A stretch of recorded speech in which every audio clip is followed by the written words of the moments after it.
آپ نے نام سنا ہوگا محمود غزنوی اور ایاز کا. ان کا باہم محبت کا رشتہ بہت گہرا تھا. ایاز ٹوٹ کے چاہتا تھا بادشاہ کو.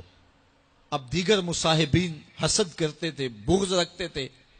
وہ کہتے تھے کیا اس میں کرشمہ اور کمال ہے کہ بادشاہ اس کو اتنا ہی چاہتا ہے. تو بادشاہ جب ان وزراء کا، مشیروں کا حسد حد سے بڑا ہوا دیکھا تو ایک دن سب کو اپنے دربار میں حاضر کیا. دربار میں ایک تالاب تھا، تو اس میں مٹھی بھر کے موتیوں کی پھینک دی اور ایک ایک وزیر کو کہا کہ یہ موتی نکال کے لاؤ، اور یہ خیال کرنا کہ تمہارا لباس بھی، تمہارا بدن بھی نہیں بھیگنا چاہیے. تو سب نے کہا کہ یہ عجیب بات ہے کہ حوض کی تہ سے موتی نکال کے لائیں اور لباس بھی نہ بھیگے اور بدن بھی نہ بھیگے، یہ تو لازمی ہوگا. پھر دوسرے وزیر کو کہتا کہ یہ موتی نکال کے لاؤ، تمہارا لباس بھی نہیں بھیگنا چاہیے، تمہارا بدن بھی نہیں بھیگنا چاہیے. تو وہ آگے سے حجت کرتا یہ کیسے ہو سکتا ہے کہ بدن بھی اور لباس بھی نہ بھیگے اور موتی بھی نکال لاؤں. تیسرے کو، چوتھے کو، پانچویں کو، ہر ایک آگے سے حجت کرے یہ کیسے ہو سکتا ہے.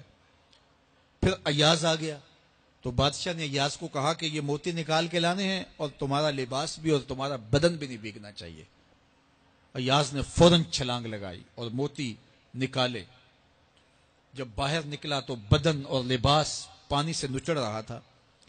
تو ایسے موتی بادشاہ کو پیش کیے اور بدن کپ کپا رہا تھا. تو بادشاہ بڑے غصے سے کہا کہ ایاز تمہارا بدن بھیگ گیا، تمہارے کپڑے بھی بھیگ گئے. میں نے کہا تھا لباس بھی نہیں بھیگنا چاہیے، کپڑے بھی نہیں بھیگنے چاہیے. تو ایاز بڑی لجاجت سے عرض کرنے لگا بادشاہ سلامت، آپ کے دو حکم تھے. ایک یہ کہ موتی نکال کے لانے ہیں، دوسرا حکم یہ تھا کہ لباس اور کپڑے بھیگنے نہیں چاہیے. تو ایک حکم میں نے پورا کر دیا ہے، دوسرے کی معافی چاہتا ہوں.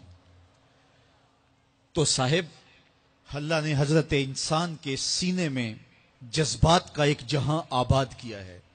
شیطان کو بھی انسان کے پیچھے لگا دیا اس کی آزمائش کے لیے، اس کے امتحان کے لیے.